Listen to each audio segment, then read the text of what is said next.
தமிழ்நாட்டுக்கு வந்துட்டு போனதில் தமிழ்நாட்டிலையும் கேரளாலையும் முதல்ல எலெக்ஷன் வைக்கிறார் முதல் ஃபேஸில். இது ரெண்டு காரணம். ஒன்று, இதுலேருந்தே அவர் பயம் தெரியுது. 60 சீட் இன்க்ளூடிங் பாண்டிச்சேரி இந்த ரெண்டு ஸ்டேட்லேயே இருக்குது. இந்த 60 சீட்டுமே பிஜேபிக்கு ஒன்றும் வராதுங்கிற நிலைமையில தான் இருக்குது. பிஜேபிங்கிறது ஒரு ஹிந்து பார்ட்டி. 400 சீட்டு ஜெயிக்க போகிறவர் ஏன் தெலுங்கு தேசமும் ஜனசேவா பார்ட்டியோடையும் அலையன்ஸ் போட போகிறாரு? தமிழ்நாட்டில் பாமக பின்னாடி சுற்றிட்டு இருப்பாரா, இல்லை பேப்பர் பேடு கட்சி நடத்துகிற சரத்குமார் பின்னாடி சுற்றிட்டு இருப்பார்? ஸோ சரத்குமாருக்கு ஒரு பூத்துலேயும் 10 ஓட்டு கூட விழாதுன்னு நம்மளுக்கு தெரியும். நீங்கள் போய் நெட்டில் பார்த்தீங்கன்னா இதே அம்மா எஸ்பிஐ சேர்மன் எப்படி திட்டினாங்க, எப்படி வருது பாஷன்னு பாருங்கள். இதில் ஏன் மௌனம் இருக்குது? அம்மா சொல்லுவாங்க, எனக்கு எஸ்பிஐயில் அக்கௌண்ட் இல்லையே, அதனால எனக்கு கவலையே இல்லையே அப்படின்னு வேணால் சொல்லுவாங்க. வணக்கம். 2024ஆம் ஆண்டு லோக்சபா தேர்தலுக்கான தேதிகள் வெளியாகிவிட்டது. மாடல் கோட் ஆஃப் கண்டக்ட் வந்ததற்கு பின்பு பிரைம் மினிஸ்டர் மோடி டாக்ஸ் பேயர்ஸ்களுடைய பணத்தை வைத்து இதற்கு மேல் பிரச்சாரம் செய்ய முடியாது. அப்போது பிஜேபி தன்னுடைய சொந்த பணத்திலிருந்து இந்த பிரச்சாரத்தை துவங்குமா என்று நீங்கள் பார்த்தீர்கள்னா நிச்சயமாக அதுதான் வழி. இன்னொரு பக்கம் நீங்கள் பார்த்தீர்கள்னா ஒரு ஈக்குவல் பிளேயிங் கிரவுண்ட் அனைத்து அரசியல் கட்சிகளுக்குமே கிடைக்கிறதா என்று நீங்கள் பார்க்க வேண்டும். அதுவும் கிடைக்கிறதா என்று நீங்கள் பார்த்தீர்கள்னா ஒரு பக்கம் அதிக பணம் இருக்கிறது, இன்னொரு பக்கம் பணமே இல்லாமலும் பல்வேறு கட்சிகள் இருக்கிறார்கள். 7 கட்டத்தில் இந்த தேர்தல் பிரச்சாரம் துவங்க போகிறது, தேர்தல் நடக்கப் போகிறது. 19 ஏப்ரல் 2024ஆம் ஆண்டிலிருந்து தொடங்கி ஜூன் 1, 2024ஆம் ஆண்டு முடிய போகிறது. முக்கியமாக வெஸ்ட் பெங்கால், பீகார், உத்தரப்பிரதேஷ் மற்றும் மகாராஷ்டிரா இந்த 4 மாநிலம் பிஜேபிக்கு எவ்வளோ முக்கியமாக இருக்குது என்று நீங்கள் பார்த்தீர்கள்னா இந்த 4 மாநிலத்திலும் 5லிருந்து 7 கட்டங்களில் இங்கே தேர்தல் நடக்கப் போகிறது. தமிழ்நாட்டில் ஒரே ஃபேஸில் 39 சீட்டுகளுக்கு ஒரே நாளில் தேர்தலை முடிக்க போகிறார்கள். இதே போன்ற பல்வேறு மாநிலங்களில் தேர்தல் ஒரே நாளில் முடிய போகிறது. ஒன் நேஷன் ஒன் எலெக்ஷன் என்று கூறக்கூடிய மோடி அரசாங்கம் எதற்காக 7 கட்டத்தில் இந்த தேர்தலை நடத்தப் போகிறது என்கிற இந்த கேள்வியுடன் இந்த பதிவை நாங்கள் தொடங்க போகிறோம். என்னுடன் ஆனந்த் ஸ்ரீனிவாசன் ஐயா இறங்க. சார் வணக்கம். வணக்கம். 7 phase election, one nation one election என்று கூறக்கூடிய அதே அரசியல் கட்சி இன்னைக்கு 7 phases இந்த எலெக்ஷனை நடத்தி வருகிறார்கள். நான் தொடக்கத்தில் கூறியபடி வெஸ்ட் பெங்கால், பீகார், உத்தரப்பிரதேஷ், மகாராஷ்டிரா இந்த இடங்களில் பிஜேபி வீக் ஆகியிருக்கிறதா? ஓவராலாகவே இந்தியாவில் 2019 அவங்களுக்கு இருந்த பலம் இப்போ இல்லைங்கிறது தான் என்னோட கருத்து. நார்மலாக என்ன ஆகும்னா, ஒரு எலெக்ஷனோ ஒரு பரீட்சைக்கு போனோம்னா நம்மளுக்கு தெரிஞ்ச கேள்வியை முதல்ல எழுதிடுவோம். அப்போ நம்ம எங்கே ஸ்ட்ராங்கோ அதை முதல்ல முடிச்சிடுவோம். பிஜேபியோட strongest area north India. Election அங்கே தான் முதல்ல லாஜிக்கலாக முடிக்கணும் அவங்க. ஏன்னா அங்கே தான் ராமர் கோவில் கட்டி ஒரு ஹிந்துத்வா ஹையில் இருக்காங்க. ஆனால் அதை விட்டுட்டு அவர் 10 வாட்டி தமிழ்நாடு போயிட்டு 10ங்கிறது நான் எக்ஸாஜரேட் பண்ணுறேன். பல மடம் தமிழ்நாட்டுக்கு டெய்லி போயிட்டு தமிழ்நாட்டுக்கு போனதில் தமிழ்நாட்டிலையும் கேரளாலையும் முதல்ல எலெக்ஷன் வைக்கிறார் முதல் ஃபேஸில். இது ரெண்டு காரணம். ஒன்று, இதுலேருந்தே அவர் பயம் தெரியுது. 60 சீட் இன்க்ளூடிங் பாண்டிச்சேரி இந்த ரெண்டு ஸ்டேட்லேயே இருக்குது. இந்த 60 சீட்டுமே பிஜேபிக்கு ஒன்றும் வராதுங்கிற நிலைமையில தான் இருக்குது. ஸோ இந்த 60 சீட்டுங்கிறது ஏன் அப்போ அவருக்கு இன்னும் டைம், ஹீஸ் பிளேயிங் ஃபார் டைமுங்கிறது தான் நம்மளுக்கு அர்த்தமாகுது. ஸோ எது 128 சீட் அவருக்கு வீக்கு சவுத்தில், அது அல்ல மினிமம் 60 சீட். எனக்கு தெரிஞ்சது இது 3 தான் நான் பார்த்தேன்.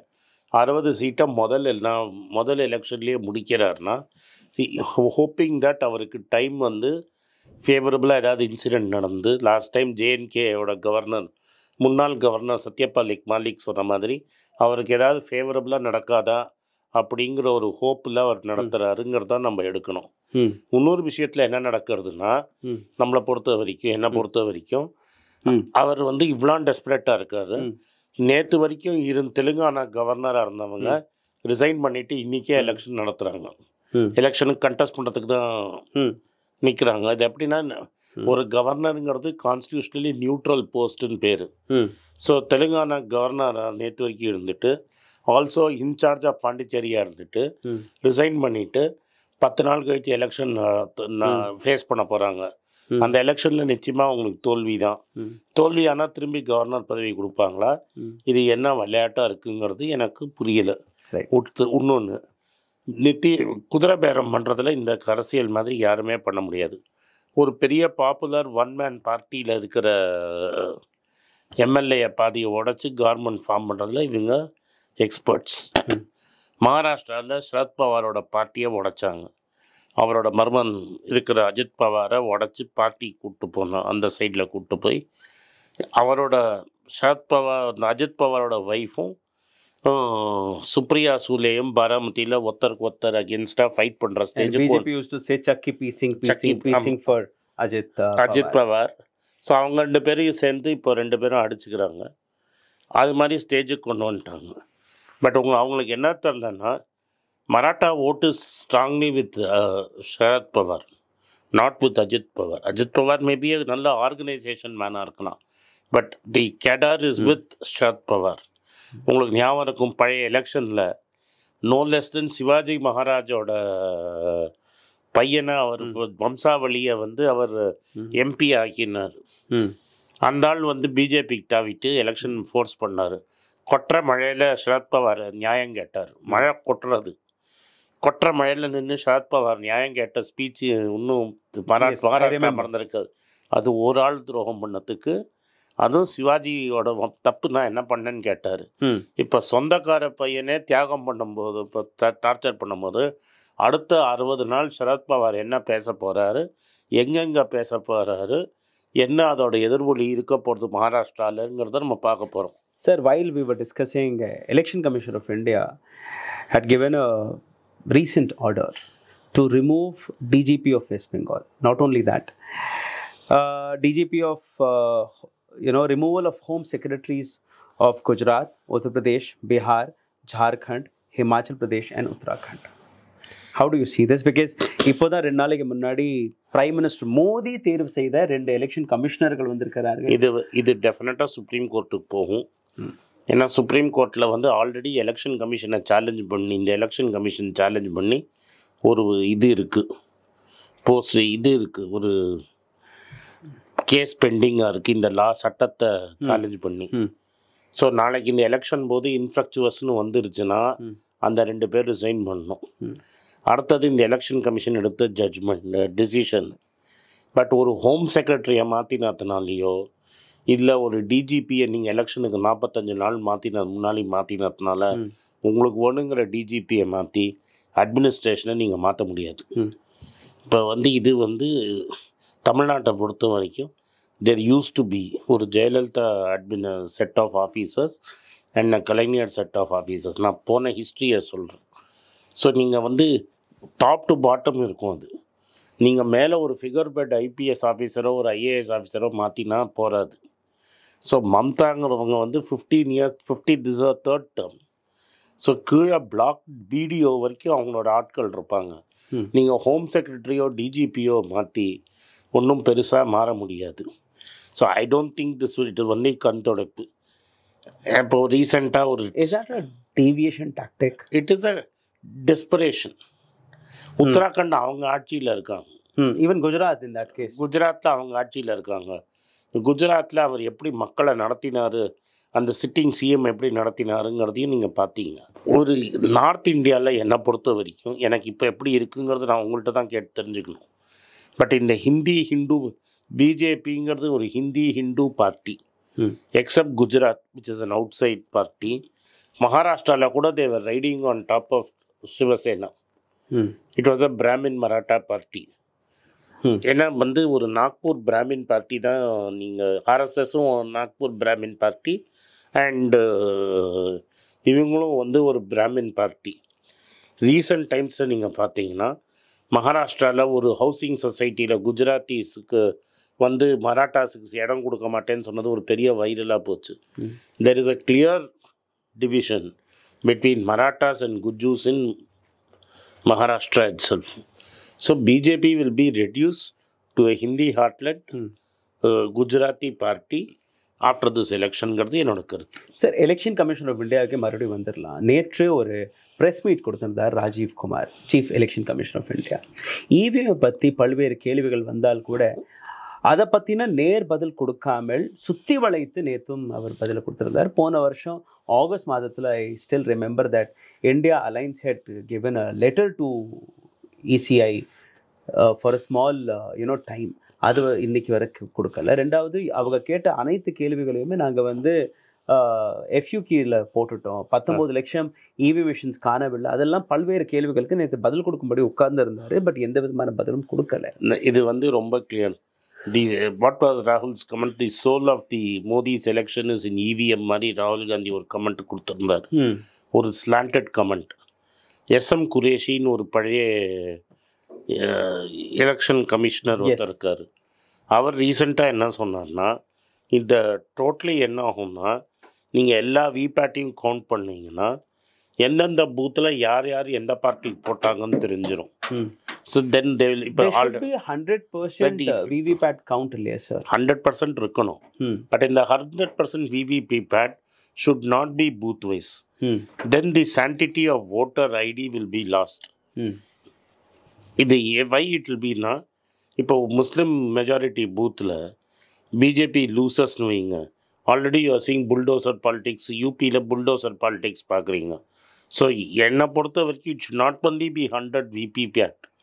நீங்கள் பூத் வைஸ் கவுண்ட் பண்ணாமல் எல்லாத்தையும் ரேண்டமைஸ் பண்ணி எந்த பூத்து யாருக்கு ஓட்டு போட்டதுன்னு தெரியாத அளவுக்கு நீங்கள் டெஃபினட்டாக கவுண்ட் பண்ணாதான் you will have a free and fair election in this matter. மன்மோகன் சிங்க்கு ஷேக்ஸ்பியரோட ஃபேவரட் கோட் ஒன்று இருந்தது, Caesar's wife should be above suspicion. அதாவது சீத்தையோட ஏன்னா அவங்க ராமபிரானை பற்றி தான் ரொம்ப பேசுகிறார். ஸோ ராமபிரானோட ஒய்ஃபை ஷுட் பி அபவ் சஸ்பீஷியன். கொஞ்சம் சஸ்பீஷன் வந்தாலே தள்ளி வைக்கணும்னு சொல்லிட்டு இருந்த ராமபிரானை அவங்க ஃபாலோ பண்ணுறதுனால, நான் I am not saying this EVM is fraud or not ஃப்ராட்னு எனக்கு தெரியாது. பட் நான் என்ன சொல்ல வரேன்னா, நீங்கள் ஒரு சந்தேகம்னு ஒரு கிரெடிபிள் பீப்புள் சொல்லிட்டாங்க, ஒரு 25 புத்திஜீவிகள் கேள்வி கேட்டாங்க. So you should is the duty of the election commission to be above suspicion. The fact that they are dodging this question, that itself means அவங்க வந்து டாட்ஜ் பண்ணுறாங்க இந்த கேள்வினா, அப்போ சந்தேகம் இன்னும் வளரும். ஸோ நீங்கள் என்ன பண்ணணுன்னா, Caesar's wife should be above சஸ்பீஷன்னு நான் எந்த சந்தேகத்தை நாங்கள் எழுப்புகிறோமோ அதுக்கு மேலே சரிப்பா எனக்கு ஒன்றும் இல்லை திறந்து பாரு அப்படின்னு சொல்லணும். இதை வந்து ஓட் டோட்டலைசேஷன்மோ. தட் இஸ் பேசிக்லி என்னென்னா, எந்த பூத்தில் எந்த ஓட்டு இருக்குன்னு தெரியாமல் எல்லா பூத்தையும் மிக்ஸ் பண்ணி நீ கவுண்ட் பண்ண. You should not only be fair, you should be seen to be fair. நீங்கள் நியாயமாக நடந்துக்கிறது மட்டும் முக்கியம் இல்லை, நீங்கள் நியாயமாக நடந்துக்கிற என் கையில் ஒன்றும் இல்லைங்கிறத நீங்கள் காட்டணும். I hope the election commission does that. Sir, தென்னிந்தியாவில் பிஜேபியோட நிலை எப்படி இருக்குன்னு எல்லாருக்குமே தெரியும். பட் வடநாட்டை பொறுத்தவரையில் அங்கேருந்தா அவங்களுடைய ஓட் பேங்கே இருக்குது. அங்கேருந்தா வடநாடு நீங்கள் சொல்கிறதுலேயும் வந்து நீங்கள் ஈஸ்டர்ன் இந்தியாவை வெள்ளை எடுக்கணுங்கிறது என்னோட கருத்து. ஓகே, இப்போ ஈஸ்ட் இந்தியானா அவங்க வந்து ஒரிசாலையும் பெரிய பலம் கிடையாது, பிஜேடி விட்டு கொடுத்து வாங்கிக்கிற சீட்டு தான் அவங்களுக்கு. அதே மாதிரி பெங்கால்லையும் அவங்க வந்து என்ன ட்ரை பண்ணாலும் வீக் முன்னாடி இருந்த லெஃப்டோட பேஸ்டியன்ஸை தே ஹவ் கேப்சர்ட். லெஃப்டில் இருக்கிறவங்க கம்ப்ளீட்டாக அந்த சைடு போயிருக்காங்க. மேஜிக் ஃபிகர் ஆஃப் 400 நான் டைம் அது வந்த போதே நான் வந்து நியூஸ் மினிட் ஷபீருக்கு ஒரு பேட்டி கொடுத்து கணக்கு போட்டு காமிச்சேன். 400ங்கிறது இஸ் அ ரித்தாரிக். 400 சீட்டு ஜெயிக்க போகிறவர் ஏன் தெலுங்கு தேசமும் ஜனசேவா பார்ட்டியோடையும் அலையன்ஸ் போட போகிறாரு? தமிழ்நாட்டில் பாமக பின்னாடி சுற்றிட்டு இருப்பாரா, இல்லை பேப்பர் பேடு கட்சி நடத்துகிற சரத்குமார் பின்னாடி சுற்றிட்டு இருப்பாரா? ஸோ சரத்குமாருக்கு ஒரு பூத்துலேயும் 10 ஓட்டு கூட விழாதுன்னு நம்மளுக்கு தெரியும். எந்த காலத்துலேயும் சரத்குமார் எலெக்ஷன் ஜெயித்ததும் கிடையாது. ஸோ சரத்குமார் ஒரே ஒரு வாட்டி ராஜ்யசபா போனது டிஎம்கே கலைஞர் தயவில் ஒரு வாட்டி ராஜ்யசபா போனவர். அது மாதிரி கட்சியை சேர்த்து வச்சு நான் அலையன்ஸ் ஃபார்ம் பண்ணிட்டேன்னு. Any serious contender for power இந்த சரத்குமார் கட்சியோட மர்ஜ் பண்ணிக்கிட்டு அலையன்ஸ் போடுறது, பாமக பின்னாடி. இப்போ பாமக இண்டிபெண்ட்டாக எப்போ கடைசியாக சீட்டு ஜெயிச்சுது? பாமக எப்போதும் தனியாக ஒரு எலெக்ஷன் நடத்தினார் அன்புமணி ராமதாஸ், அவர் சீட்டே தோத்தார். அன்புமணி ராமதாஸுக்கு ஒரு 1 இயர் ஓட்டில் ஒரு 1/3 ஓட்டு இருந்தது. அதை வந்து திமுகவும் ஏஐடிஎம்கேயும் மாற்றி பிளட்ஜ் பண்ணி அவங்க குளிர் காஞ்சிட்டு இருந்தாங்க. இப்போ இந்த வாட்டி என்ன சொல்லிக்கிறாங்கன்னா ஃபீல்டில் the entire base of the party wants to go with ADMK. இவர் மட்டும் நான் வந்து பிஜேபியோட போனோங்கிறார். எதனால? வாழ்க்கையில் இடி ஒன்று வாழ்க்கையில் ஒரே ஒரு வாட்டி தான் அவர் லோக்சபாவுக்கு போயிருக்காரு. எல்லாமே பேக்டோரில் ராஜ்யசபா வழியால் போயிருக்கு. ஏடிஎம்கே நினச்சாலும் அவங்களால ராஜ்யசபா சீட்டு கொடுக்க முடியாது. ராஜ்யசபா கொடுக்கும் ஒரே பாசிபிலிட்டி இருக்கிறது பிஜேபி. அதனால் அவர் என்ன சொல்கிறார், நீங்கள் 7 பேரும் தோற்றுருங்கடா, உங்களுக்கு 10 சீட்டு வாங்கி தரேன், 10 பேரும் தோற்றுருங்க, அதை பற்றி எனக்கு கவலை இல்லை, நான் எப்படியாவது ராஜ்யசபா போய் எனக்கு ஏதாவது மினிஸ்டர் பதவி கிடைக்குமாங்கிறது தான் அன்புமணி. ஸோ இது மாதிரி ஆட்களோட கூட்டணி வச்சு நாங்கள் 20% ஓட்டு ஜெயிப்போம் அப்படின்னு சொல்கிறது வேடிக்கையாக தான் இருக்குது தமிழ்நாடுவை பொறுத்த வரைக்கும். சார், இந்த இடத்துல இன்னொரு குற்றச்சாட்டாகவும் பார்க்கலாம், இல்லை கேள்வியாகவும் பார்க்கலாம். ஏன் காங்கிரஸுக்கு இந்த வாட்டி டிஎம்கே 10 சீட்டை ஒதுக்கி கொடுத்தாங்கங்கிற ஒரு கேள்வி வரும்போது, டிஎம்கே மீது எழும்பக்கூடிய ட்ரக்ஸ், அந்த ஸ்கேம், அந்த மாதிரியான விஷயங்கள், அதுக்காக தான் இவங்களுக்கு வந்து 10 சீட்டு அப்படிலாம் ஒன்று அப்படிங்கிற ஒரு குற்றச்சாட்டு நான் சொல்கிறேன். அதுக்கான ஒரு பெரிய ஜேர்னலிஸ்ட் என்கிட்ட பந்தயம் கட்டினார் 2019. ராகுல் காந்திக்கு 10 சீட்டு. இது ஒரு நேஷனல் எலெக்ஷன், இது not a state election. But போன வாட்டி 7 சீட்டு தான். போன வாட்டி 10 சீட்டு, ஒரு சீட் நாங்கள் தோற்றோம். ஓகே, 8 எம்பிகள் இருக்காங்க எங்களுக்கு, சிட்டிங் எம்பி 8 பேர் இருக்காங்க, ஒரு சீட் தோற்றோம். அதே 9 சீட் தான் இந்த வாட்டியும் கொடுத்துரு. எங்களை ஏற்றவும் இல்லை இறக்கவும் இல்லை. நான் என்ன கேட்குறேன், நீங்கள் ரித்தாரிக்கலாக ட்ரக்கு பற்றி கேட்குறீங்க. டிஎம்கே ஓப்பனாக எலக்டோரல் பாண்டில் என்ன கொடுத்தாங்கன்னு ஓப்பனாக டிக்ளேர் பண்ணிட்டாங்க. இந்த மார்டின் காட்சி 500 கோடி அவருக்கு கொடுத்துருக்காங்கன்னு சொல்கிறாங்க. இப்போ அண்ணாமலை, எட்டப்பனாக இருக்கிற அண்ணாமலை, எட்டப்பன்கிறது வீரபாண்டிய பொம்மன் கட்டபொம்மனை காட்டி கொடுத்தவர். அந்த மாதிரி தமிழர்களை காட்டி கொடுக்கும் அண்ணாமலை என்ன சொல்லணும்னா, இப்போ நாங்கள் சொல்கிறோம்ல, நீங்கள் இவர்கிட்ட இந்த மார்டின் 10 காசு வாங்கி அவருக்கு இடி சிபிஐயில் நீங்கள் ஹெல்ப் பண்ணீங்கன்னு நாங்கள் சொல்கிறோம். இப்போ டிஎம்கே க்ளீனாக சொல்லிடுச்சு 500 கோடி வாங்கியிருக்கோன்னு. டிஎம்கே என்ன ஃபேவர் பண்ணாங்க? 500 கோடி வாங்கி இங்கே லாட்ரி திறந்து விட்டாங்களா? தமிழ்நாட்டில் லாட்ரி கிடையாது. அப்போ அவங்க 1300 some crores டோட்டலில் 500 கோடி டிஎம்கேக்கு போயிருக்கு. அப்போ அண்ணாமலை க்ளீனாக இருந்தாருன்னா சொல்லட்டுமே, எட்டப்பன் சொல்லட்டுமே யார் யார் எப்படிலாம் கொடுத்தாங்கன்னு. திருபாய் அம்பானியோட புதல்வன் முகேஷ் அம்பானி கம்பெனி எதுக்கு 500 கோடி குவிக் சொல்யூஷன் கொடுத்தது? மெகா இன்ஃப்ராஸ்ட்ரக்சருக்கு நீங்கள் இவ்வளோ கான்ட்ராக்ட் கொடுத்ததுக்கு இவ்வளோ பணம் ஏன் கொடுத்தாங்க? எவ்வளோ பேருக்கு நீங்கள் சிபிஐடி இடி ரேடு போட்டோன்னா காசு கட்டியிருக்காங்க. இன்னைக்கு பயந்து ஹரீஷ் சால்வே என்ன சொல்கிறார், இதுக்கு மேலே டீட்டெயில்ஸ் கொடுத்தீங்கன்னா இண்டஸ்ட்ரியலிஸ்ட் மேலே பிஏஎல் போடுவாங்கன்னு. நான் என்ன கேட்கேன், சோகால்டு குரோனி கேபிட்டல், அவங்க இண்டஸ்ட்ரியலிஸ்ட்டுன்னு சொல்லக்கூடாது. இண்டஸ்ட்ரியலிஸ்ட்டுங்கிற வார்த்தை ரத்தன் டாட்டா மாதிரி நல்ல மனுஷர்களுக்கு. குரோனி கேபிட்டலிஸ்ட்னா என்னென்னா, சர்க்காருக்கு பணத்தை கொடுத்து கான்ட்ராக்ட் வாங்க மெகா இன்ஃப்ராஸ்ட்ரக்சர் மாதிரி கம்பெனிலாம் எதுக்கு ப்ரொடெக்ட் பண்ணுறதுக்கு ஹரீஷ் சால்வே பேசுகிறாரு. அவ்வளோ champion of free speech and ஜஸ்டிஸாக இருக்கிற ஹரீஷ் சால்வே என்ன சொல்லணும், எங்களுக்கு ஒன்றும் இல்லை, கேஸ் போடுங்க, நாங்கள் ஃபேஸ் பண்ணுறோன்னு சொல்லாமல், சார் நாங்கள் எல்லா டேட்டாவும் கொடுத்துருவோம், ஆனால் அந்த என்னோட தோஸ்துக்கு அகேன்ஸ்டாக இந்த ஒரு படத்தில் வரும் ஜகாக்கி தோஸ்துன்னு, ஜகாக்கி தோஸ்து மேலே கேஸ் போடாமல் பார்த்துக்கங்க, 10 வருஷத்துக்கு கேஸ் போடுவாங்கன்னு பேசுகிறாருன்னா அதுலேருந்தே இந்த அரசாங்கத்தின் பயம் தெரியுது. இன்றைக்கி நீங்கள் லைவ்லாவில் ஒரு சுப்ரீம் கோர்ட் ரெக்கார்டிங் பார்த்தீங்கன்னா, ஹரீஷ் சால்வே லண்டனில் உட்காந்து என்ன சொல்கிறாருன்னா, ஜகாக்கி தோஸ்து மேலே கேஸ் போடாமல் பார்த்தீங்கன்னா நான் எல்லா டீட்டெயில்ஸும் கொடுக்குறேங்க. அப்போ என்ன பயம் சார்? இதே இடத்துல என்னோட இன்னொரு கேள்வி வருது. எஸ்பிஐ 3 வாட்டி கண்டெம்ட் ஆஃப் கோர்ட் பண்ணியிருக்காங்க. ஃபர்ஸ்ட் டைம் 6th March இந்த டேட்டாவை கொடுக்கும்படி சொல்லும்போது நாங்கள் கொடுக்க முடியாது, எங்களுக்கு 4 மாதம் அவகாசம் வேணும்னு சொன்னாங்க. 4th March. ரெண்டாவது 11ஆம் தேதி மறுபடியும் இதே ஹரீஷ் சால்வே போய் கோர்ட்டுக்கு முன்னாடி நின்று எங்களுக்கு வந்து இன்னும் 3 வாரமாச்சும் கொஞ்சம் கொடுங்க அப்படிங்கிறாரு. இல்லை கொடுக்க முடியாது, 12ஆம் தேதி நீங்கள் டேட்டாவை கொடுங்கங்கிறாங்க. 12ஆம் தேதி நீங்கள் பார்த்தீங்கன்னா த சீக்ரெட் நம்பர் அதை கொடுக்காம வெறும் 2 சைலோஸில் இருக்கக்கூடிய டேட்டாவை மட்டும் கொடுத்துருக்காங்க. Again the court set today by 21st March you have to submit the entire data. Not only that, the chairman of SBI should also file an affidavit that there is nothing left with us, we have submitted everything. அதனால தானே அவர் சொன்னார், நான் எல்லாத்தையும் கொடுத்துட்றேன், ஆனால் கஜாக்கி தோஸ்தை காப்பாற்றுங்கன்னு எதுக்கு சொல்லணும்? அதே அமித்ஷா நேற்று முன்தினம் இந்தியா டுடே கொடுத்த ஒரு இன்டர்வியூவில் அவர் என்ன சொல்கிறாருன்னா, எங்கள்கிட்ட 303 எம்பிக்கள் இருக்கிறாங்க, அதனால எங்களுக்கு 6500 கோடி ரூபா. சரி, அப்போ ஒரு டிஎம்கே பாருங்க, டிஎம்சியை பாருங்க, அவங்கள்ட்ட வெறும் 30-40 எம்பிக்கள், 22 எம்பி, ஈவன் காங்கிரஸ் இன்க்ளூடிங். நான் தான் கேட்குறேன், 22 எம்பி இருந்தது இல்லை, 22 எம்பிக்கு திமுக எவ்வளோ வாங்கினோம், ராஜ்யசபா சேர்த்துக்கு 30 எம்பிக்கு இவங்க எவ்வளோ பர் கேபிட்டா எவ்வளோன்னு பாருங்க. பிஜேபியோட per capita competition to take bribe சொல்கிறேன், அவ்வளோ இன்காம்பிட்டண்ட்டாக இருக்காங்க உங்கள் எம்பிஸ்னு அர்த்தம். இப்போ நீங்கள் அதெல்லாம் பார்க்கக்கூடாது. சிபிஇஐடி அண்ட் ஐடியை வச்சு நீங்கள் எவ்வளோ வாங்கினீங்க. இதுக்கு முன்னாடி 2000 இப்போ I can certainly say the way DMK release பண்ண தைரியத்தில் என்னால் சொல்ல முடியும்.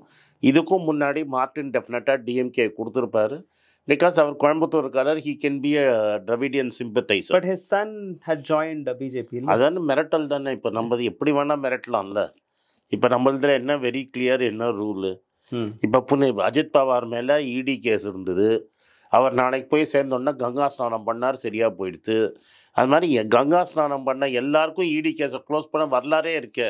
Sir, this data will impact coming election. எனக்கு எவ்வளோ தூரம், ஏன்னா மெயின் ஸ்ட்ரீம் மீடியா இந்த பற்றி பேசவே இல்லை. எனக்கு ரொம்ப வருத்தம் என்னன்னா, நான் நம்பி இருந்த பெரிய நேஷ்னல் நியூஸ் பேப்பர்ஸ் கூட பெருசாக இதை ஹெட்லைன்ஸில் போடலை. But people are analysing it. எனக்கே ஒரு 4 இமெயில் வந்திருக்கு. They are like taking the data. நான் என்ன சொல்ல வரேன், media has block this news out completely. எங்கேயாவது போடுறாங்களே தவிர, have you seen any news paper, national news paper headlines, Mukesh Ambani's accounts chief gives 400 crores in secret political donation on the and the company which you're talking about, அவங்களுடைய annual turnover 100 கோடி ரூபாய். இன்னைக்கு மதன்லால் என்டர்பிரைசஸ்னு ஒரு கம்பெனியை பற்றி மின்ட்டில் ஒரு article வந்திருக்கு. So இதை பற்றி என்னைக்காவது 1,76,000 கோடி இல்லாத கேஸை வினோதராயை ஊதி, வினோதராய்க்கு BCCI chief post, banking bureau chief post, quid ப்ரோக்கோலாம் நம்மளுக்கு தெரிஞ்சதை இந்த நேஷ்னல் மீடியா பெருசு பண்ணிச்சே தவிர இந்த நியூஸை எந்த மீடியாவுக்கும் போடுறதுக்கு தைரியம் கிடையாது. ஏன்னா சர்க்கார் எய்தர் கம்பெனியை போயிடும் கையை விட்டு. உங்களுக்கு தெரியும் பிரணாய் ராய் கதி என்னாச்சுன்னு. அதானி கம்பெனியை முழுகிட்டான். எய்தர் கம்பெனியை முழுகிடுவாங்க, இல்லை அட்வர்டைஸ்மெண்ட்டே இல்லாமல் பண்ணிவிடுவாங்க. So no national media is taking it. So இது பாமர மக்கள் வரைக்கும் போய் சேர்றதுக்கு என்னையும் உங்களையும் மாதிரியே இருக்கிறவங்களுக்கு நியூஸ் நம்ம இதை பேசி பேர்ட் ஆஃப் மவுத் போகிறதுக்கு டைம் ஆகும். Sir, you being an economist, I want to understand one more thing. இதுக்கு முன்னாடி இருந்த லாவில் நீங்கள் பார்த்தீங்கன்னா உங்களுடைய வருமானத்திலேருந்து 7.5% தான் ஒரு அரசியல் கட்சிக்கு நிதியாக கொடுக்கலாம். ஆமாம். இந்த புது சட்டத்தில் நீங்கள் பார்த்தீங்கன்னா எவ்வளோ வேணாலும் கொடுக்கலாம், எந்த விதமான கேள்வியும் இல்லை, எங்கேருந்து வேணாலும் அந்த பணம் வரலாம். பட் அந்த விஷயம் எப்படி மாறுச்சுன்னு நீங்கள் பார்த்தீங்கன்னா, election commission of India, reserve bank of India எடுத்து வச்ச விஷயம் என்னென்னா, it's a very easy way to convert your black money into white money. 1 2 இதுல இருந்து பல ஷெல் கம்பெனிஸ் உள்ள பணத்தை இன்வெஸ்ட் பண்ணலாம். ஷெல் கம்பெனியை ஒழிச்சோன்னாரே. பட் இந்த இடத்துல நீங்க பாத்தீங்கன்னா ஒரு சில companies the turnover itself is sir paid up கேபிட்டலுக்கு மேல கொடுத்திருக்காங்க சார். அதுக்கு முன்னாடி அதுக்கு மேல ஒரு 400-500% அவங்க அதிகமா பணம். அத பத்தி யாரு கேட்கணும்? சோ அப்ப நிர்மலா சீதாராமன் என்ன பண்ணிட்டு இருந்தாங்க? இன்கம் டாக்ஸ் டிபார்ட்மெண்ட் என்ன பண்ணிட்டு இருந்தது? Do you feel there should be SIT set by Supreme Court on this? நான் என்ன கேட்குறேன், நான் சிம்பிளாக சொல்கிறேன். இப்போ பிஜேபி ஆளும் கட்சி, அவங்க குவிட் ப்ரோக்கோ, நாங்கள் ஒன்று குவிட் ப்ரோக்கோ, இன்னொன்று ஹஃப்தா வசூலி, இன்னொன்று கவர்மெண்ட் ஹேண்ட் அவுட்டுக்கு ரிட்டர்ன் கிஃப்ட், இதெல்லாம் க்ளீனாக போட்டு எல்லாருமே போட்டாங்க. How do you see Nirmala Sitharaman as a finance minister and how she should have responded to this and how she even made a statement. And to say that SBI is an independent bank is a joke. நீங்கள் போய் நெட்டில் பார்த்தீங்கன்னா இதே அம்மா SBI chairman எப்படி திட்டினாங்க, you please Google Nirmala Sitharaman scolds SBI chairman போடுங்க, எப்படி வருது பாஷன்னு பாருங்க. இதில் ஏன் மௌனம் இருக்குது? அம்மா சொல்லுவாங்க, எனக்கு எஸ்பிஐயில் அக்கௌண்ட் இல்லையே, அதனால எனக்கு கவலையே இல்லையே அப்படின்னு வேணால் சொல்லுவாங்க. ஒரு வாட்டி பூண்டு விலை ஏறிடுச்சுமான்னு கேட்டோம்னா நாங்கள் பூண்டு சாப்பிட்லன்னாங்க, நாங்கள் வெங்காயம் சாப்பிட்லாங்க. இப்போ கேட்டால் என்ன சொல்லுவாங்க, நாங்கள் எஸ்பிஐயில் அக்கௌண்ட் வச்சுக்கல அதனால எனக்கு தெரியாதுன்னுவாங்க. Sir, model code of conduct வந்துருச்சு. இதுக்கப்புறம் எஸ்பிஐ தன்னுடைய டேட்டாவை தேர்ஸ்டே கொடுக்குறோம்ன்றக்காக கொடுத்தா கூட can judiciary take action on any political party in that case? See, it should form an SIT. So, Kapil Sibal is asked for a special investigation team. Rahul Gandhi has said, நீங்கள் வந்து நாங்கள் யார் donation கொடுத்து நாங்கள் ஏதாவது quit ப்ரோக்கோ பண்ணியிருந்தா 2018 இந்த வழக்கு போடப்பட்டது. இன்னைக்கு 2024 இந்த வழக்கு. இதில் என்னோட மெயின் கேள்வி என்னன்னா 6 years. நீங்கள் ஏன் supreme court took 6 years to listen to this case? Four Chief Justice of India has been changed during this time. Why it took so long? அதுதான் கேள்வி. Yes. But since it's Krishna Iyer சொன்ன மாதிரி அதுக்கு மேலே ஒன்றும் இல்லாதனால நம்மளால கேள்வி கேட்க முடியாது. But the highest court of the land has with 5 bench constitutional judgment judge has given a judgment. I want to ask you humbly, why the Prime Minister has not said a single word about it? He didn't say for many other things. I'm asking you, it's a big result. Congress ministers resign for only acquisitions. Here, why is he not asked his minister to resign in spite of a 5 bench judge asking serious questions? Sir, is Prime Minister Narendra Modi is not bound to resign? ஒரு மற்ற நாடாக இருந்துருந்துச்சுன்னா இந்நேரம் ரெசிக்னேஷனுக்கு பல எது மூலமாக நாங்கள் கேட்க முடியும்? நாங்கள் எது மூலமாக கேட்க முடியும்? மீடியா ஈவன் இந்தியா அலையன்ஸ்ல இருக்கக்கூடிய யாருமே ரெசிக்னேஷன் கேட்கக்கூடிய. இப்போ நாங்களே வந்து Tamil Nadu Congress committee as for Nirmala Sitharaman's resignation. Why not Prime Minister? Because the election is done. He's now only a caretaker Prime Minister. But this could have been a big propaganda for election campaigns. This could have been done if the judgment came instead of February 15th, had it come in November 15th, and we had 6 when months. When they reserved the judgment, yes. had it come, then it would have given us 5 months before the election. This for reasons best known to the Supreme Court. The election came only 15 days or 20 days. I was expecting notification on March 10th. Yeah, so it came only on February 15th, and it gave them time till March 12th to publish data, which also they appealed, which I said on the day the judgment came, I said SBI will appeal. But what was a pleasant surprise to me, எனக்கு என்ன ஒரு பெரிய சர்ப்ரைஸாக இருந்ததுன்னா, the way the Supreme Court stuck to its guns and said that you have to give the data. Right. And that to the complete data. At the complete data. Had they said it's okay till June, we won't even have this kind of exposure. Right. And எனக்கு என்ன ரொம்ப ஃபன்னியாக இருக்குன்னா, காங்கிரஸ் ஏன் காசு வாங்கினாங்க இந்த பாண்டில், ஏன் டிஎம்கே வாங்கினாங்க, ஏன் டிஎம்சி வாங்கினாங்கன்னு நீங்கள் ரூல்ஸ் ஆஃப் த கேமே மாற்றிட்டீங்க. I have to play by the rules you are setting. Is that a equal playing field now? It is not. Rahul has said several times, the media is not in our control. All the institutions have been captured. You have seen how the Election Commission spoke yesterday. Yes. And we know how long Supreme Court is taking. So, in a democracy, there has to be a level playing field. Sir, today we all are praising Mr. Chandrachud, right? Somewhere, but like, nation is praising him. But somewhere, as per me, like, Chandrachud கையில் இருக்கக்கூடிய பல்வேறு வழக்குகள் அதில் வந்து justice ரொம்பவே டீலேடாக வெளியில் வந்திருக்கு. I won't blame. See, I don't want to take any. இல்லை அடானி விவகாரம். I don't want to take any part. I don't want to criticize the justice. No, even I am not criticizing him. No, so let us not. But on the same time, நம்ம என்ன பண்றோம்னா, we won't take names. We won't take names. Right? We can criticize the judgment. We cannot criticize the judge. So let's not take names. But in the last 5 years or last 6 years, the Supreme Court on matters of great constitutional importance has shown inordinate delay in denying cases. Yes. Some of the judgments are beyond explanation.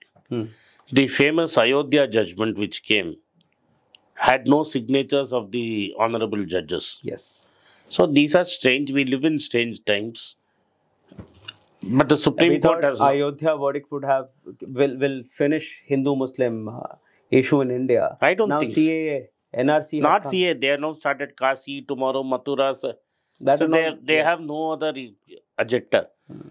I think the decline started in a previous Supreme Court where the definition of Hindutva was not very strong. That was this is long before Modi was Prime Minister, was not a national candidate.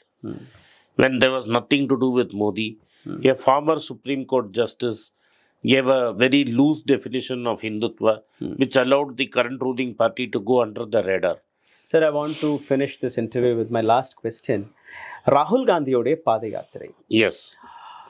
இதுல ஒரு plus and minus ரெண்டுமே இருக்கு. ராகுல் காந்திக்கு ஒரு மிகப்பெரிய அளவில் PR கிடைச்சிருக்கு. அவருடைய ஒரு இமேஜ் பில்டிங் ரொம்பவே ஸ்ட்ராங்காக நடந்திருக்கு நாடு முழுவதும். From north to south, east to west, ராகுல் காந்தி ஒரு பப்ளிக் ஃபேஸாக வெளியில் வந்திருக்காரு.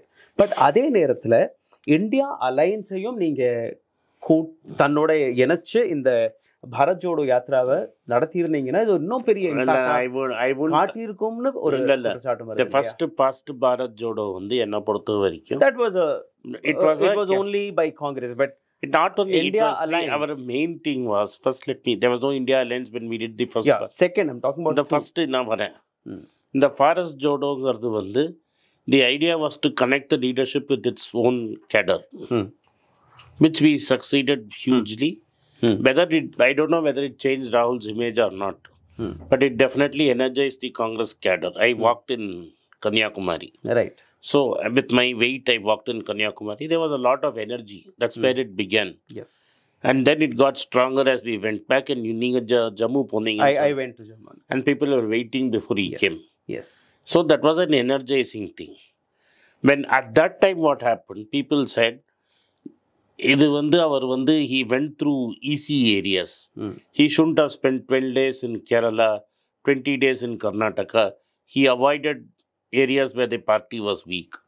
So the Congress Working Committee decided, Congress Working Committee Congress Karyakari Committee, that you should requested him that you should do another yatra from east to west. He himself said, அவரே என்ன சொன்னார்னா, இது நான் வந்து பஸ்ஸில் பண்ணியிருக்கூடாது, நான் நடந்து போயிருக்கணும்னு அவரே சொன்னார். I should have walked. But knowing that elections were coming, we didn't have the time to walk through it. We gave other reasons, but he himself said in an interview that I should have walked. But having given no time, he had to go by bus. அது ஒரு பெரிய minus. So the connect was less.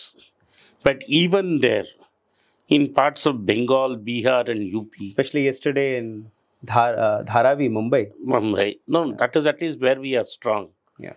In parts where Congress has not been there for 20 years, you saw the crowds in Bengal, which even rattled Didi. Where he touched the nerves of BJP by saying Dharavi could become a largest, skill developed area in the world, next to Shanghai. Which was a very big statement. So what we are trying to tell you is, it is a Congress connecting. It is not an India rally. It is not an election rally. The press would like a election rally. It's a rally for Congress to find its own, connect with its own core base. So while we are committed to defeating Modi in a part of an alliance, நாங்களும் எங்கள் பார்ட்டியை build பண்ணணும் இல்லையா? So it's a part of a party building exercise where the leadership had to connect with its worker. Right. And that's what both the yatras were about. And I think that is by and large achieved. That it is now clearly established that people may choose the Congress vote பண்ணணுமா வேணாமாங்கிறது மக்களோட தீர்ப்பு. But Congress should get rid of Gandhi family-ங்கிறத இதோட நிறுத்திப்பாங்கன்னு நான் நம்புகிறேன். Right. See, இந்த interview நாங்கள் தொடங்கும் போது ரொம்ப ஷார்ட்டாக இந்த இன்டர்வியூ ஆரம்பிக்கலாம்னு பார்த்தோம். Focusing only on dates of election, but election டேட்லேருந்து ஆரம்பித்து இவிஎம்க்கு போய் எலக்ட்ரல் பாண்டுக்கு வந்து இப்போ பாரத் ஜோடோ வர இங்கே வந்து நாங்கள் முடிச்சிருக்கோம். Definitely it's a long video. I would request you all to watch it fully, completely and share it with others, because இதில் வந்து நிறைய விஷயங்களை வந்து நாங்கள் பகிர்ந்துருக்கோம். இந்த மாதிரியான வீடியோக்களை நீங்கள் பகிரும்போது தான் ஒரு எந்த இடத்துல ஊடகம் முடக்கப்படுகிறதோ எங்களையும் முடக்கியிருக்காங்க. பட் இந்த முடக்கிறதுலேருந்து எங்களை வந்து மீட்டெடுப்பதற்காக பல்வேறு வாய்ப்புகள் நீங்கள் எங்களுக்கு கொடுப்பீர்கள், பல சப்போர்ட் எங்களுக்கு கிடைக்கும். ஏன்னா இன்றைக்கி மெயின் ஸ்ட்ரீம் மீடியாவிலேருந்து வரக்கூடிய செய்திகள் ஃபில்டர் ஆகி வருவது மட்டுமல்லாமல் ஏதோ ஒரு இடத்துல பயஸ்டாக இருக்குது. இது போன்ற ஒரு டயலாக்ஸ் ரொம்ப இம்பார்ட்டன்ட். ஒரு நல்ல டெமோக்ரஸிக்கான அர்த்தமே ஒரு நல்ல டயலாக்ஸ் தான். ஒரு சில விஷயங்கள் ஸ்ட்ராங்காகவும் நாங்கள் கேட்டிருப்போம். ஒரு சில விஷயங்கள் உங்களுக்கு புரிய வைக்கிறதுக்காக எளிமையாகவும் நாங்கள் பேசியிருப்போம். இது போன்ற பல்வேறு இன்டர்வியூக்கள் எங்களுடைய சேனலில் வரப்போகிறது. அண்ட் நானும் சாரும் பல வீடியோக்களை தொடர்ந்து இந்த மாதிரி பேச போகிறோம். நெக்ஸ்ட் இன்டர்வியூக்கு காத்து கொண்டிருங்கள். Thank you so much sir. Thank you so much for time.